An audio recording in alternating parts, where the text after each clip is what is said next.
Hello, today I'm going to explain what is the collapse of the wave function in an intuitive manner by giving a classical analogy.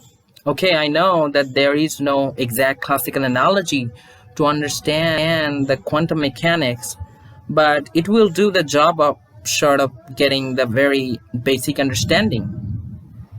So, first of all, in quantum mechanics, what is wave function? In quantum mechanics, the object known as the wave function completely encodes the state of a quantum particle, or more generally, the state of any quantum mechanical system.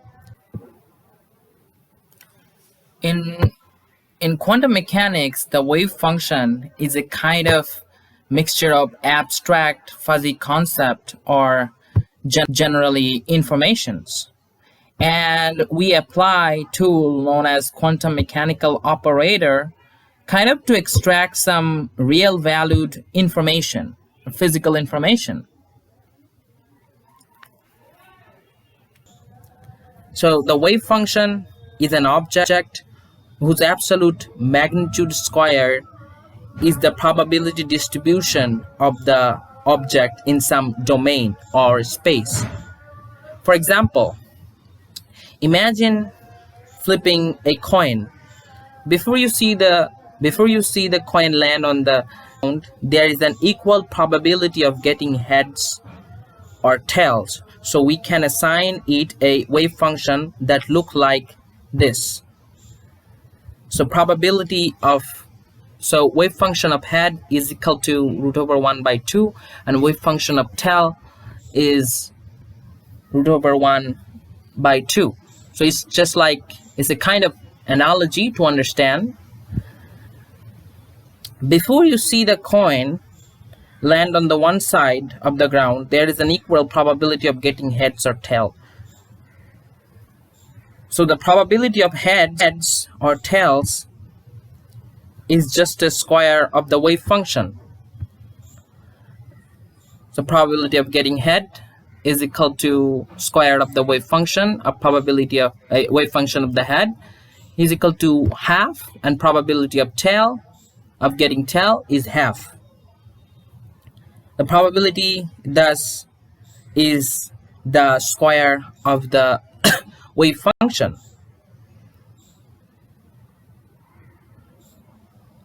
However, when you look to see how it is landed, the probability distribution changes to match whatever the observation was.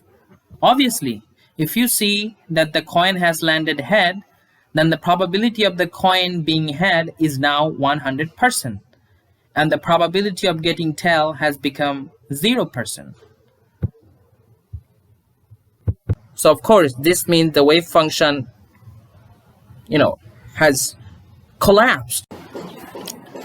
So before the observation or the measurement, the wave function of the head was root over 1 by 2,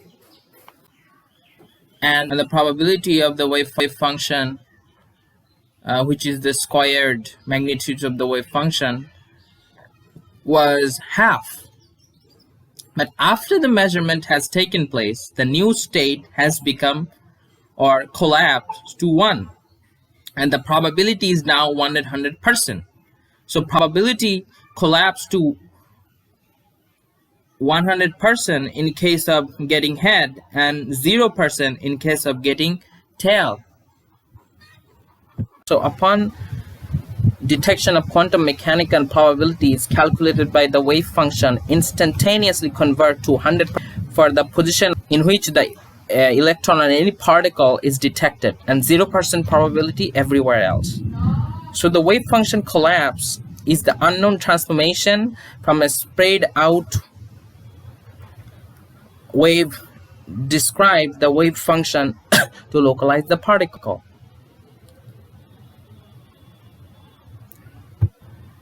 Here I just want to remind what exactly the Schrodinger equation does in quantum mechanics describing the reality. So we have a wave function of some particle or some system What Schrodinger equation tells you is that how the wave function evolves under time. So, and to get an updating wave function. So the shape of the wave function evolves by the Schrodinger equation when it remains unobserved. But what's really the measurement problem or collapse of the wave function is that the moment you measure the wave function of this given wave function, suddenly it collapsed to a localized state. So the moment you measure the spread wave function of the particle, the shape immediately collapsed into localized state by mechanism still unknown. This is known as famous measurement problem in quantum mechanics.